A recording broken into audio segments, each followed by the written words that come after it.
Good evening and welcome to Primetime News, coming to you live and direct from the Newsfirst studios here in Colombo. I'm Bernadine Jayasinghe. Let's now take a look at headlines.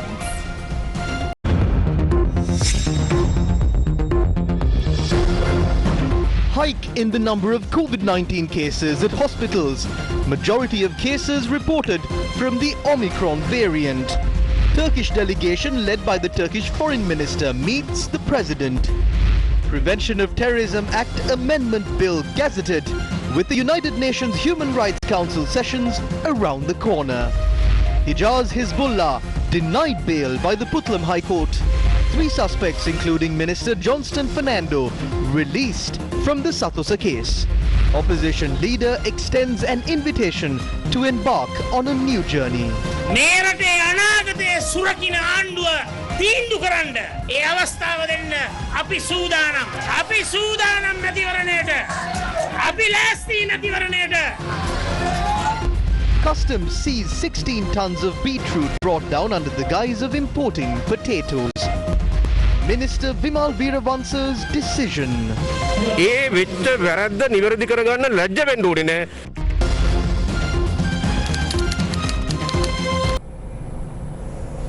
The health sector has pointed out an increase in the number of COVID-19 cases reported in several major hospitals in the country, including the Colombo National Hospital, the IDH and the Karapitiya Teaching Hospital.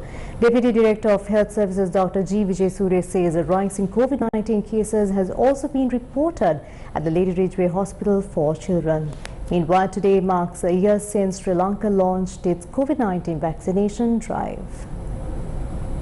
What is the situation at COVID-19 treatment centres? COVID-19 cases are currently being treated in 5 wards at the Colombo National Hospital. A hospital spokesperson said the number of cases is continuing to rise daily. Hospital Director Dr. Hasita Attanayaka said the bed capacity at the IDH is also being maximized at present. Around 60 COVID-19 patients are being treated at the Karapitiya Teaching Hospital today. Around 30 patients were being treated at the hospital previously. Dr. G. Vijay Surya said around 40 to 50 children infected with COVID-19 are currently being treated at the Lady Ridgeway Children's Hospital. Status of the hospital staff.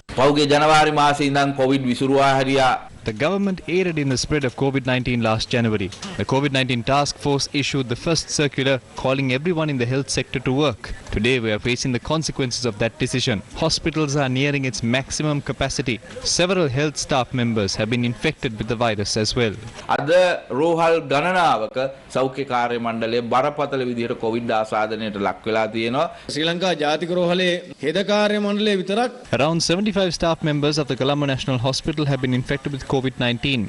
24 cases were admitted at the Maligawatha Hospital within just 2 days.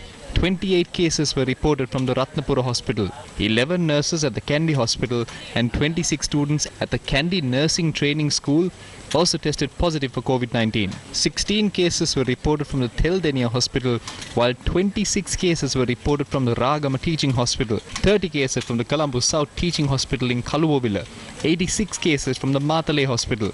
There are 600 hospitals across Sri Lanka. If proper tests are carried out on the health staff at these hospitals, we can find out the accurate number of health staff who have been infected with the virus. Vaccination drive.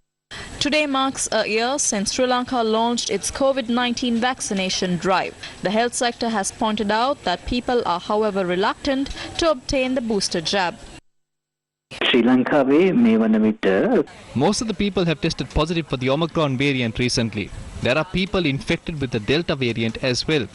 We have noticed that people who are at risk of being hospitalized or require oxygen have not obtained the booster vaccine. Infected patients who have not obtained the booster vaccine are those who are receiving treatment at ICUs as well. තත්ත්වයේ ICU තත්ත්වයට පැමිණලා තියෙනවා. Health officials also highlighted that those attending weddings must pay special attention to the COVID-19 health guidelines. නිතරම කියන දෙයක් තමයි මේ මංගල උත්සවවලදී When we provide approval for weddings, some misunderstand this and think that they are free to do anything. They do not wear face masks at wedding halls. We also see people violating health guidelines. This must be prevented. මේක තමයි අපි වැළැක්විය යුතු දේ. The Turkish Minister of Foreign Affairs met with President Gotabaya Rajapaksa today.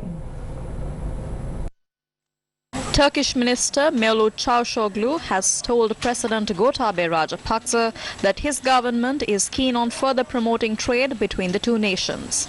He made this observation when he met with President Rajapaksa during his official visit to the island nation.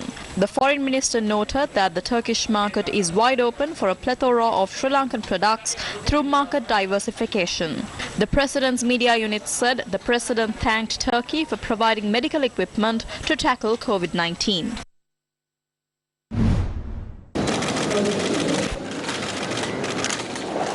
The Turkish Foreign Minister met with Foreign Minister Professor G.L. Pires today. The duo held a joint press briefing following discussions. The very strong support that Sri Lanka has received from Turkey in international fora, including the General Assembly, including the Human Rights Council in Geneva. There is a session coming up at the end of February. Turkey has always taken the consistent stand that these are issues that must be dealt with locally by local institutions that are responsive to the culture and the aspirations of the country in question. There is no size that fits everybody, and this is a point of view that Sri Lanka appreciates very much. Today we sign an important agreement, an agreement on avoidance of double taxation. And this agreement that we signed today will enable us to further develop our economic relations. And today we actually discussed the various areas that we can work together, like health and pharmaceuticals, constructions, tourism, and we have safe tourism concept that I mentioned this to President as well. We are ready to share our experience. We need to also form the business council here in Sri Lanka. We have Turkey-Sri Lanka Business Council in Turkey, and we need to convene the next Joint Economic Commission meeting in Turkey. We are ready to host this meeting. And strengthening our cultural ties and people-to-people relations is on our agenda as well. Turkish Airlines is considering to increase the frequency from 11 to 14 per week in September. Foreign Minister Professor G.L. Pires addressed the diplomatic corps at the Foreign Ministry Auditorium during the first diplomatic briefing for the new year. The objective of this briefing was to share information on progress related to human rights and reconciliation as part of the continued engagement ahead of the upcoming 49th session of the Human Rights Council, which will commence in the last week of February. Foreign Minister Pires said the government of Sri Lanka has undertaken substantial steps with a view to accountability, restorative justice and meaningful reconciliation, which were efforts due to the work of domestic institutions, and invited the heads of these institutions to brief on the tangible progress made. The minister was particularly pleased to inform that after 43 years, the Prevention of Terrorism Act is being amended with the objective of bringing it in line with international norms and best practices. The minister explained that the PTA is being amended after lengthy deliberations over several months. The foreign minister also referred to the establishment of an advisory board under Section 13 of the PTA to advise the Minister of Defence on long-term detainees. Any person who has been issued a detention order or restriction order under the PTA is provided an opportunity to request a review of the order.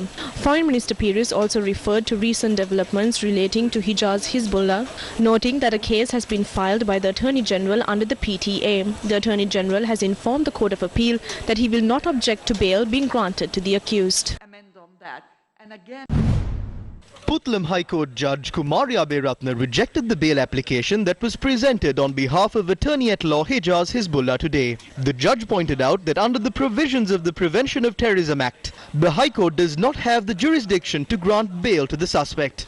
President's counsel Nalinda Indathissa, appearing on behalf of Hijaz Hizbullah, stated in court that when an application for bail was made at the Court of Appeal, the Attorney General's Department assured that they would not object to bail being granted. The High Court judge pointed out that if the Court of Appeal issues an order to release the suspect on bail, and the High Court is informed of this by way of a motion, the suspect could be released on bail. Attorney at law Hijaz Hizbullah was arrested on charges of inciting communal disharmony under the Prevention of Terrorism Act, and subsequently indictments were filed in the High Court against him by the Attorney General's Department. A request made today by the Deputy Solicitor General Sudarshana De Silva, appearing on behalf of the Attorney General's Department to amend the indictment, was rejected by the High Court. Evidence of the first witness in the case, Mohammad Nazar Mohammad Malik, a former student at the Putlam Madrasa school, was led at the High Court today, and contradictory statements were made in court regarding the date on which the offence was committed by Attorney at law Hijaz Hizbullah. The request from the Attorney General's Department to amend the indictment was made thereafter. Meanwhile, appearing on behalf of the Bar Association of Sri Lanka, President's counsel Anuramad Degoda informed court that members of the bar have not been allowed access to Hijaz Hizbullah while he was in custody, and therefore the Bar Association will observe the proceedings of the case. The case was postponed to the 18th of February, and Attorney at law Hijaz Hizbullah was further remanded. I want to thank everybody who's raising a voice on my behalf. Thank you very much, and let's keep fighting.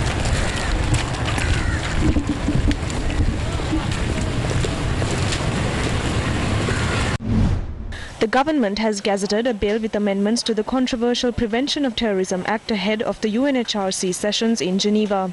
The bill, titled Prevention of Terrorism Temporary Provisions Amendment Bill, proposes a number of amendments to ensure that the legislation is in line with international standards and best practices. According to the amendment, a suspect will be allowed to apply to the Supreme Court on grounds of violation of their fundamental rights and seek relief. The amendment also proposes to allow for attorneys at law to have access to the person in custody and also allow relatives to communicate with the detainee. The bill proposes to reduce the total period of detention permitted under the Act from 18 months to 12 months. The bill includes an amendment to allow a magistrate to visit the place of detention of the suspect to ensure that the suspect is protected from torture or any degrading treatment. The bill also includes provisions to allow a suspect to be produced before a judicial medical officer to ensure that the person has not been subjected to torture. The bill also enables the courts to conduct day-to-day trials to expedite the proceedings in the case. The Prevention of Terrorism Act was introduced in 1979 mainly in response to the civil war at the time. The bill appeared in the Gazette against a backdrop where the next United Nations Human Rights Council session in March. With the UNHRC session around the corner and the government putting forward various proposals to protect human rights in the country, the Minister of Justice had made this statement. There are a number of strategic economic centers, including the port, customs, the water board, the electricity board, the petroleum corporation. Strikes at all of these institutions must be banned. They must not be given that right through the constitution. When they stage a strike, it is such a waste. I believe that this right of theirs should be limited through the constitution itself. The army cannot stage strike actions. Neither can the police. These institutions too are strategic economic centers. They stage a strike for the simplest of matters. They are dealing with the lives of the people. That is the first solution. The second solution is to create a task force to respond to these strikes. Even if they stage a strike, the task force must be able to continue to provide those services. I believe that the president is too lenient on that front. We expected a president who would be more strict on these matters. It is clear that there is a massive movement to sabotage the government. They have no feelings for the country. They always shout at politicians. They always corner someone. If the CEB is suffering losses, are politicians responsible for that? Shouldn't the employees there be held responsible? Shouldn't engineers be held responsible? This is very complicated. This is something that has developed over time, so we cannot provide swift solutions to this. But personally, I believe that the president is too lenient. The people of this country expected a more strict leader.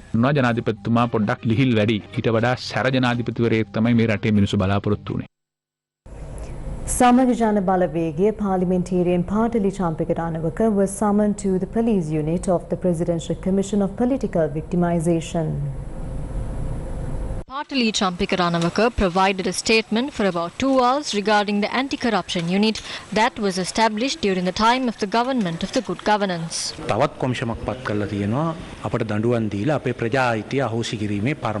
have appointed another commission. They are trying to punish us with the motive of taking away our civic rights. Today you don't have electricity. The working population does not have a way to purchase goods. There is no fertilizer for the farmers. There is no gas in the market. No oil. Why? Because we don't have dollars.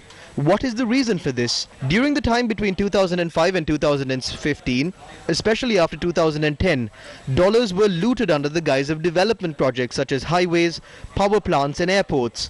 We were the people who pointed out these matters, and we are now being taken to court because of that. We hand these matters over to the general public. The biggest joke here is that they have not summoned the minister who was in charge of the police or the Minister of Justice who was in charge of the Attorney General's department that prosecuted these cases at the time. The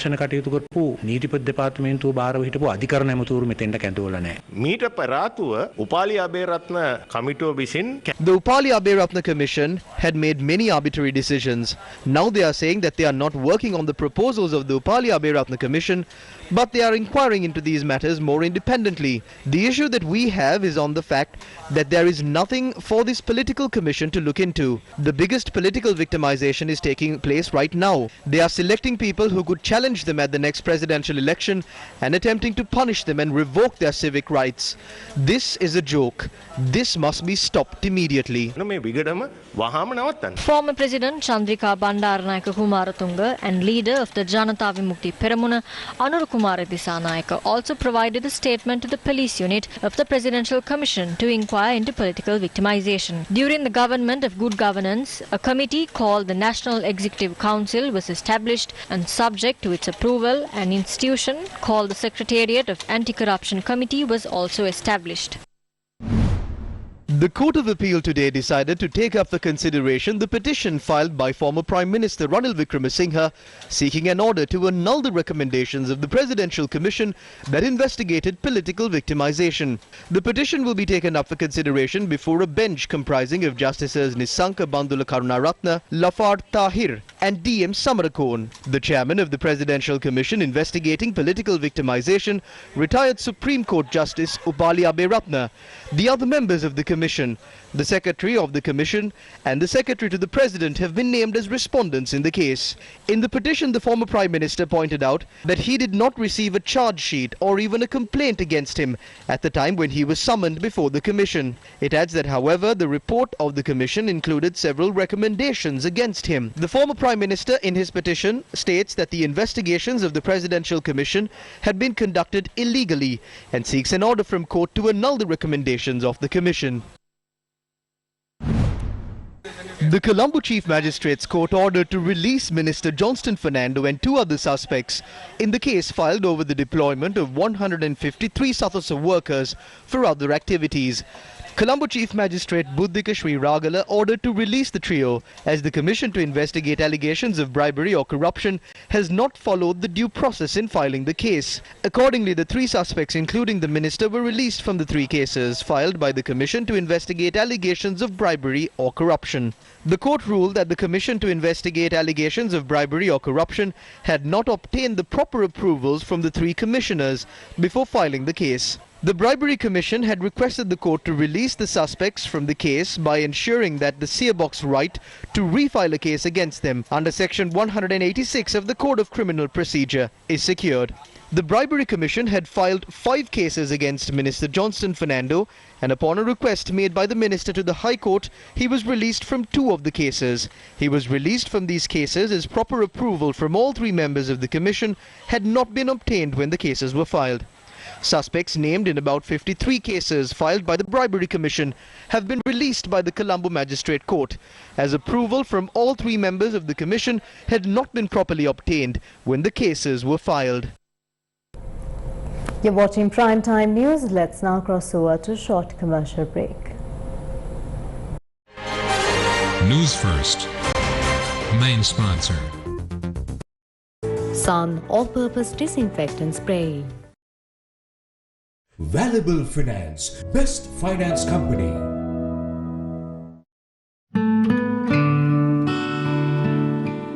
KDK, the leader in indoor air quality. Over 110 years in bringing you the best of Japanese innovation and technology. KDK, the reliable fan. Welcome back to the news. The Minister of Power, Gamini Lokuge, has requested the public to use electricity sparingly this evening. The minister said the public is urged to use electricity sparingly between 6:30 p.m. and 8 p.m. today due to shortage of 20 megawatts in the supply system.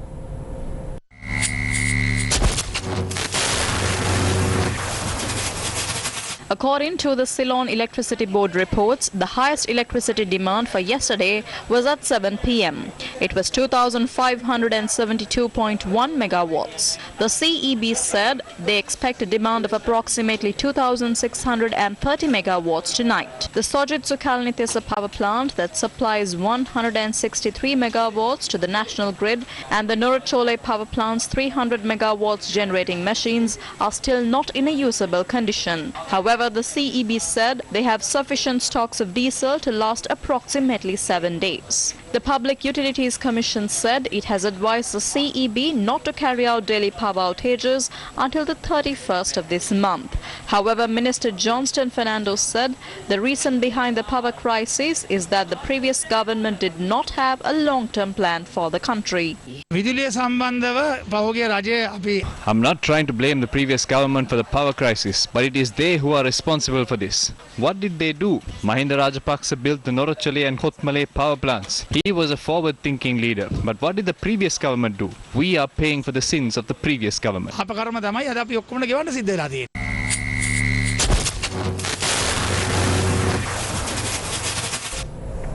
Customs seized 16,000 kilograms of beetroot that were imported under the guise of importing potatoes. The stock of 16,000 kilograms of beetroot was imported to Sri Lanka illegally from Pakistan.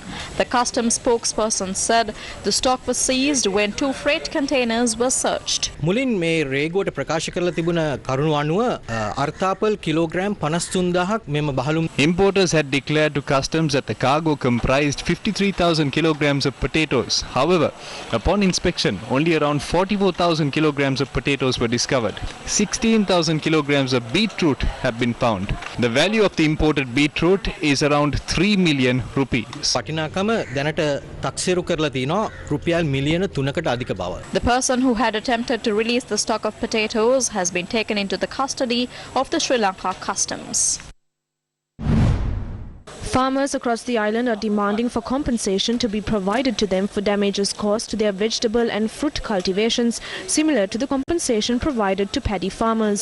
A group of farmers cultivating pumpkin in Mahavilachya in Anuradhapura collectively demanded for compensation to be provided for the damages caused to their crops. Pumpkin has been cultivated in about 3,000 acres of land in this region. අද අපි යවලා තියෙන්නේ වලපල්ලට. ඒ හින්දා වලපල්ලෙන් යාන්තම් ඔළුව දාගෙන බලාගෙන ඉන්නවා මේ වට්ටක්ක වලටත් වී වලට දෙන සහනය මේ ලබා දෙයි කියලා. Vegetable farmers in Uvaparanagama also point out that their crops have been damaged to a large extent. රජයෙන් කියන්නේ මේ වීගොයියට විතරක් සහනයක් දෙනවා කියලා. එහෙම හරියනවද? මේවට අපි වියදම් කරන්නේ නැද්ද? වෙනදා අලවන්ටර් 10ක් 12ක් ගලවන එක හොන්ටේක. ගිය පාර අලවන්ටර් 2යි ගලවන්න උනේ. මොකද පෝරත් නැහැ. අවශ්‍ය බෙහෙතුත් නැහැ. ඉතින් ඒකෙන් හුඟක්ම ආදායම අඩුයි. වීගොවින්ට විතරක් නෙමෙයි සහන ආදායම දෙන්න කියන්නේ අපටත් දෙන්න කියනවා. අපිත් අල්ලබෝචි වගා කරන උඩරට ගොවියෝ. ඇයි අපිට මේව දෙන්නේ? අපි ගොවියෝ නෙමෙයි.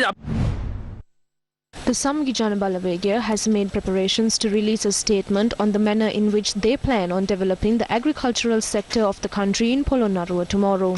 The proposal has been titled the Samagi Govijana Prakashanaya. Minister of Agriculture Mahindananda Alutgamage observed the harvest of paddy fields in Milla near Bandaragama in Kalutara. තනිකරම මේ පාර ආණ්ඩුවෙන් දීපු කාබනික පොර තමයි භාවිතා කරලා තියෙන්නේ. ඔව්. ඒවයි අපි ඔබතුමාලා නිෂ්පාදනය කරපු දේ සහ රජයෙන් ලබා දුන්න කාබනික පොර. කබොල් නැහැ. එතකොට වී වැඩි වෙලා එතකොට බර වැඩි වෙනවා. ඔවියට වාසිය එක. මේ පාර බත් කූරා ඉන්නවා, මකුලුවා ඉන්නවා, ගැඩවිලා ඉන්නවා. සියලුම සත්තු ඉන්නවා. These farmers have properly used the solid organic fertilizer, liquid nano fertilizer and other fertilizer provided by the government. We observed about 2,000 hectares of paddy fields in this area. හිතා මතාම ගොවි ජන ජීවිතය වට්ටලා This is what the government is trying to do. They intentionally ruined our farmlands and turned them into barren lands. They are planning on auctioning out these lands to large-scale businessmen and foreign entities for pennies. This is what they set out on a mission to ruin the lives of farmers. We see the ministers in charge of agriculture and high-ranking officers in the Ministry of Agriculture cherry-picking selected fields and weighing their harvests. What a joke! I challenge the minister in charge of agriculture. Anyone can go to a previously identified field and make a statement when no one is around. I challenge you to come and meet people like Sajid Premadasa and see what happens. Everyone knows that foreign rulers destroyed all trees that bear fruit during the upcountry rebellion. Kalinga Manga completely destroyed our civilizations. I challenge this government. Allow the public to decide. The next government that ensures the best interests of this country. We are ready to provide that leadership. We are ready to face an election. I'm telling you once again, we are ready to face an election.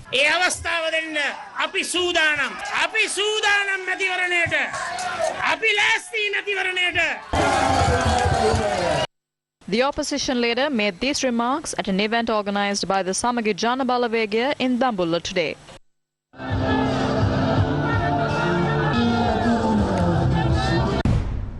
Minister Namal Rajapaksa said discussions are underway to pay compensation for other crops in addition to paddy cultivation.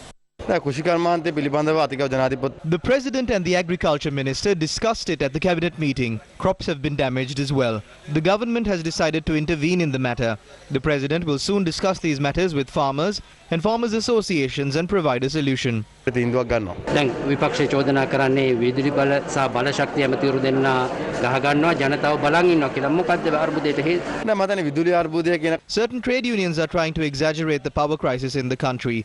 Correct me if I'm wrong, but a trade union cannot decide on whether power cuts can be imposed in the country. There are officials to do that.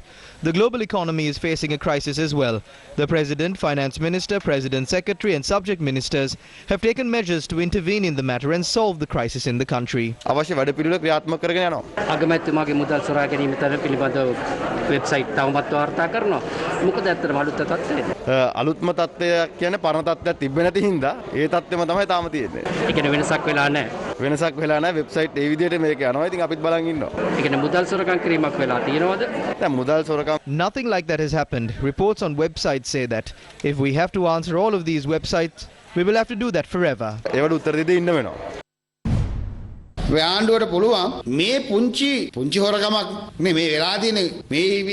Compared to the fraudulent activities that took place in the recent past, this is only a small incident. Asked me if Tirunadeshan called me. I spoke about it in Parliament as well. I gave them the date, time and the telephone number. Everybody knows who Tirunadeshan is. We also know that all these secretaries know everything about these transactions. The rabbit is out of the hat now. Now they are slinging mud to keep people quiet.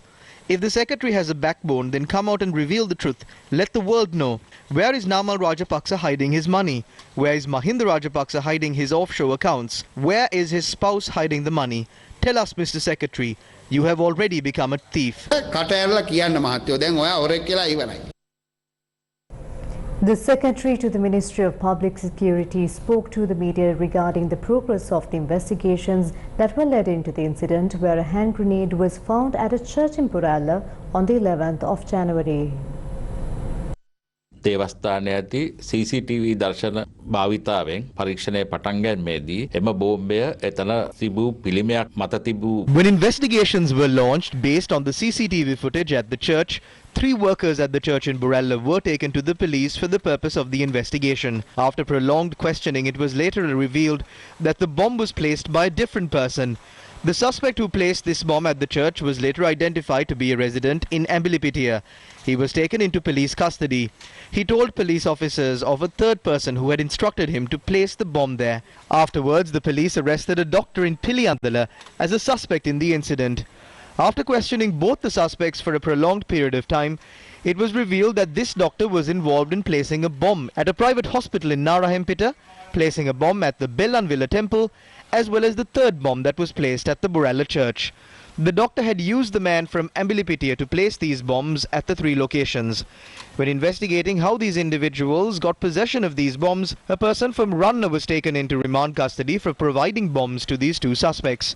It was later revealed that these 3 suspects were close associates and all 3 of them have served prison sentences for crimes committed in the past.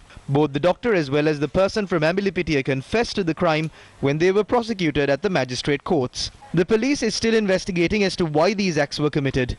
The police are currently investigating certain other people who closely associated these 3 suspects. මෙහිදී ඉතාමත්ම වැදගත් වන්නේ මේ පුද්ගලයන් සමග ළඟින් ආශ්‍රය කරපු තව කීප දෙනෙක් පිළිබඳව පොලිසිය විමර්ශනය කරගෙන යනවා.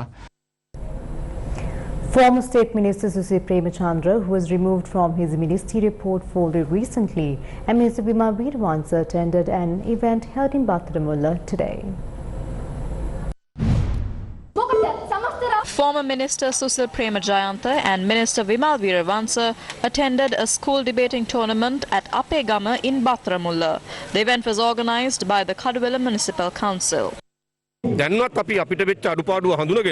We need to recognize our shortcomings and correct them, and we need not to be afraid to do so. 2 bills brought by Prime Minister Modi in India had to be withdrawn due to the protest of the farmers. It is not a strain on their pride. That is how regimes sometimes have to back down when challenges arise. I think the reasons that led to the collapse of our commercial agriculture needs to be rectified immediately.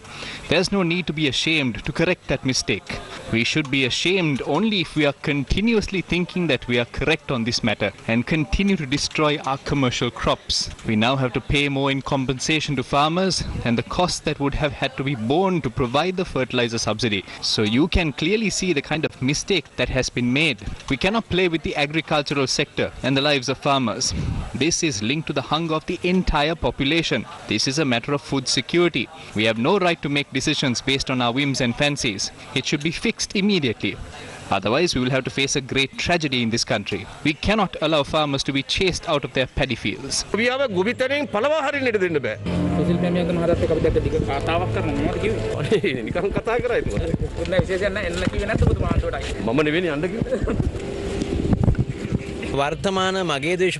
My current political situation is that I am a member of parliament representing a political party. I am going to appear in court during the morning. We have not stopped engaging in politics.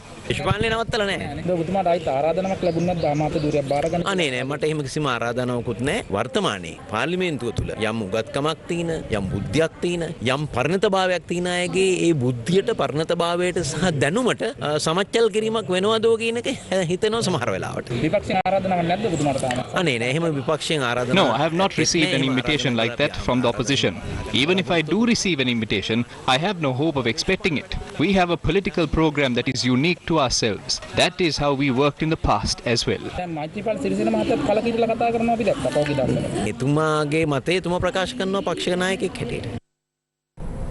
The Sri Lanka Working Journalists Association distributed leaflets opposite the Fort Railway Station this evening.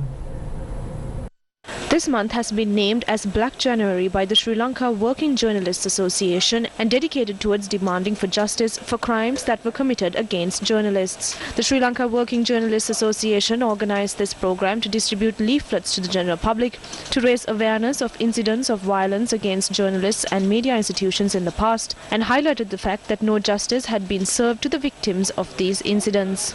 None of these leaders who were elected had served justice to the victims of these incidents. We commemorate Black January every year demanding for justice. We hope to take these matters to the international arena as an organization.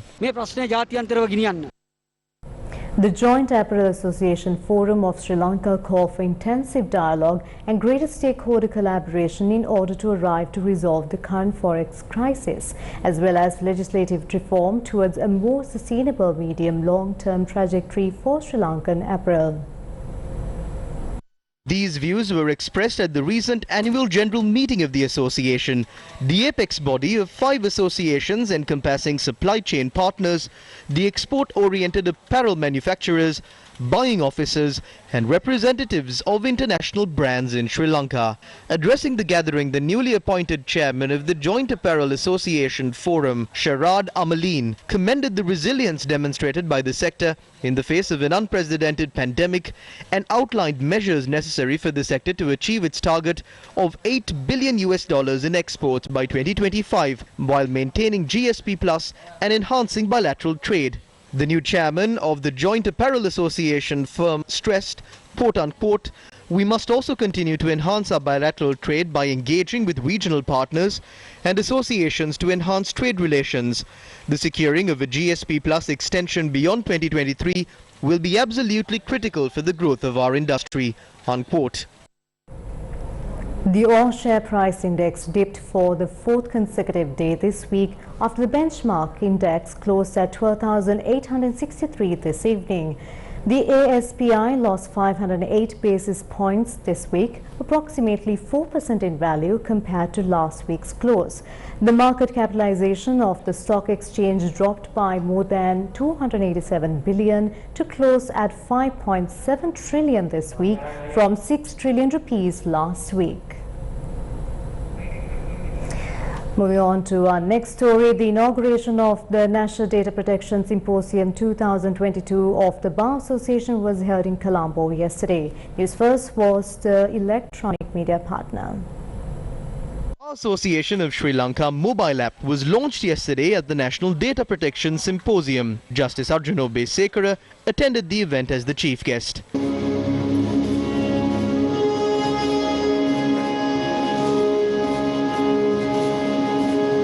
The mobile app will better connect the membership with the latest news and events of the Bar Association. Following in the footsteps of almost all who enacted new data protection laws, the policymakers of Sri Lanka have modelled the content of the proposed bill of personal data protection on the GDPR, seeking to introduce a hands-on, rights-based approach. Many do not know or even realize what and when data is being collected about them or by whom. Meaningful provisions must be taken to educate citizens on their data sharing habits and the security measures they should take to be protected in the digital world and to know why their data is being collected and how it will be used. And the Bar Association of Sri Lanka is one of our obligations to protect the rights of the people of this country. Data protection, privacy is another aspect of the rule of law. Because where there is no rule of law, everything tumbles. Yet we need to look at every law and to see how laws can be strengthened, but also how with the introduction of certain laws, the rights of people could be affected.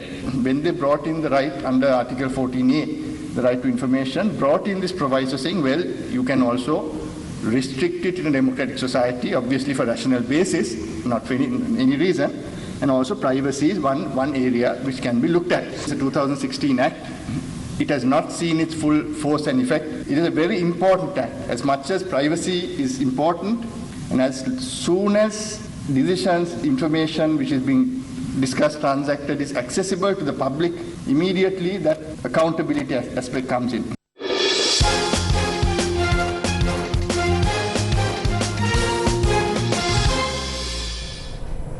BBC research has cast doubt on the timing of the positive COVID test Novak Djokovic used to enter Australia to try to compete in the Australian Open. Singer and the interpreter for tonight is Brian. Good night. Take care.